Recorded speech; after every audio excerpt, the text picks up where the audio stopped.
You're watching E.T.N, where we don't do news, we just talk entertainment. Share and subscribe.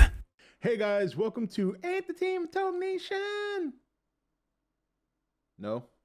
Let's try something new for a change since it's been some time since we've done videos on a regular basis. Did you like that? Don't lie. You liked it. All right. So this video, we're going to talk about Nozuki or Warbat. Warbat. Sounds good. I like that. No. All right. Well, here's the thing. We're getting back into the fold here. We are 9 months away from this movie, and there's still tons of questions. All the information we've gotten to this point regarding this movie has come from toys. And with these toys, with these reveals, more questions have arisen.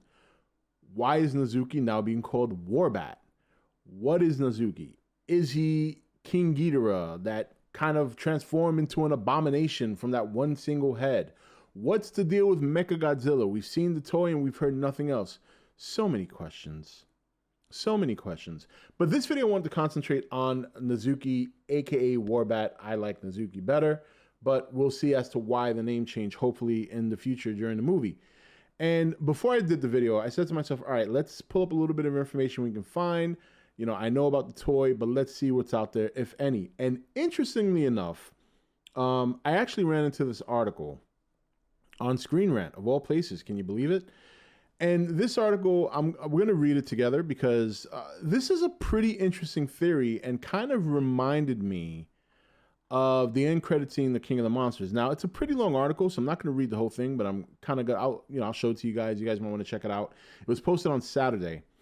And basically, this article talks about the potential for Nozuki being the actual king of the monsters.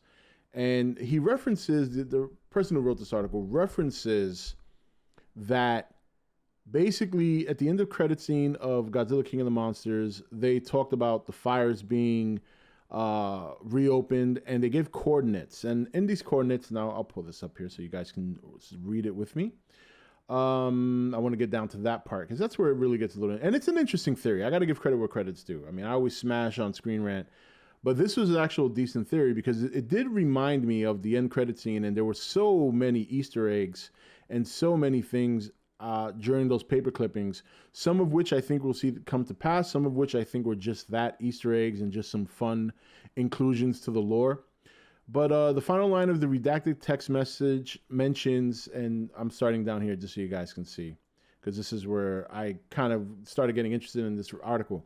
The final line of the redacted text message, ancient rivalries before dropping a set of coordinates, and you see the coordinates there, and providing a cryptic message, but how long will it take for the fires to awaken and send our civilization into collapse? Now, I actually did reference this in my when King of the Monsters came out, and I did that long video going over all the redacted information in the movie. And I did go over this, and I remember going to those coordinates, and I also recall, let me just switch back here real quick, and I also recall discussing that the coordinates led to a certain location, Turkey, I believe it was, yep. But there was no location for any monarch monsters there. And I remember getting confused, and I asked a lot of people who were really into that map, locating all the monsters. And there was no monster. Some people guessed it could have been this monster, it could have been that monster, but there was no sure answer. There was no surefire location.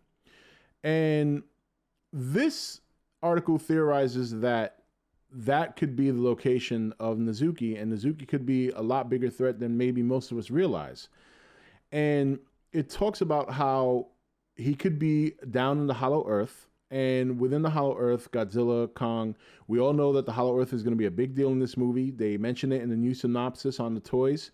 There's even Hollow Earth versions of Godzilla and Kong, I guess, to be released sometime in the future, or at least it was referenced to. So I thought it was an interesting theory. And I'm going to read some of it here. Like I said, it's a long article, so I'll link it in the description so you guys can check it out. But the coordinates point to Göbekli Temple, Tepe, a temple that was built 12,000 years ago and is believed to be the oldest temple in the world. It is located in Turkey, which isn't anywhere near any of the monsters' outposts. This means that whatever is hidden in Göbekli Tepe isn't one of the known titans in the Monsterverse. What's being teased here, and that's true. I remember when I referenced those coordinates and we spoke to some people on the nation and things like that, there was no direct link to any of the Titans that we knew about. But what is this creature? Images of scorpions on the walls of Gobekli Temple have theorized that the mystery Titan is a giant scorpion that will battle Godzilla or Kong. We know that's not true because it's clearly not a scorpion. However, the scorpion at the tepe are far from confirmation of this Titan identity. Very true. And then the action figure of Nozuki reveals that the monster is a giant serpent with colorful orange and yellow bat-like wings. After all, the scorpion isn't the only species depicted on the temple walls. The walls are also covered in images of snakes. Okay, this makes sense considering the snake's population in the area, but for the Monsterverse, there could be another reason. 12,000 years ago, the people of the region may have worshipped Nozuki as one of their gods, similar to how people in the other underwater city revered over Godzilla. That would provide a different explanation for why snake imagery is so prevalent in Gobekli Temple. And I'll say this, just as the imagery of Godzilla was very prevalent on the temple underwater. Further, what would it mean for Godzilla vs. Kong and the Monsterverse if Nozuki is indeed the Titan mentioned in the credits hidden message? The ominous wording of the text that followed the coordinates certainly suggests that this Titan is bad news for the people of Earth. The words, "How long will it take for the fires to awaken," implies that this Titan is still hibernating and send our civilization into collapse, makes it appear that when the monster does wake up, the fate of human civilization as a whole will be threatened. It could be that Monarch's mission in Godzilla vs. Kong and their determination to explore the Hollow Earth tunnels will inadvertently awaken Nozuki from his slumber. Now, that's a good theory. That's actually a very, very good theory. And, you know, when you talk about Godzilla vs. Kong, and we've all been talking in exhaustion and pulling at straws as much as we possibly can as to what we can expect, this has to be one of the best theories I've heard from anyone. Honestly, I got to give credit where credit's due because we know nothing. Now, my counter argument to this, and this is something I mentioned when they first revealed the Nozuki toy, was he's been called Warbat.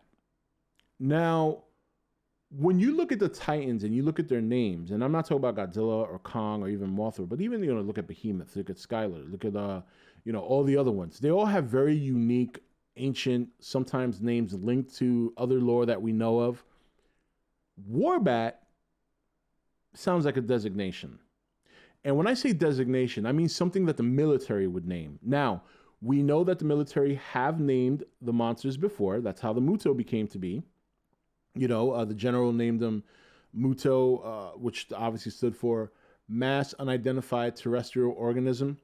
So that was the designation given to the Muto. The Muto never officially got like a name that was maybe from their ancient time. They were referred to as parasites.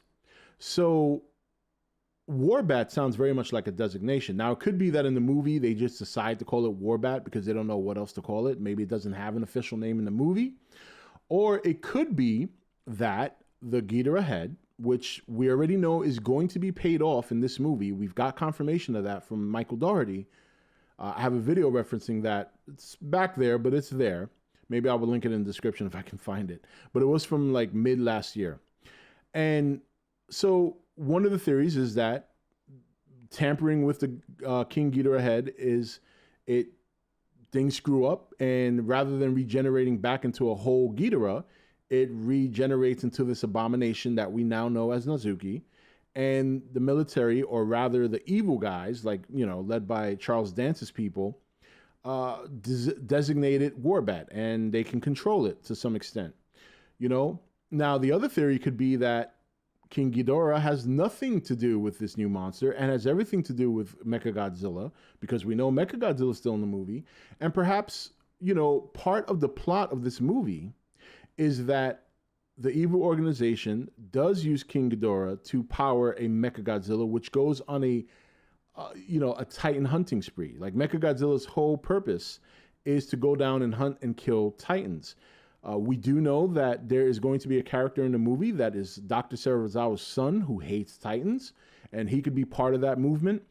And then we find later that, through further investigation, much like this theory says, that of the Hollow Earth, and the monster's traveling through it, that this new monster inadvertently gets woken up.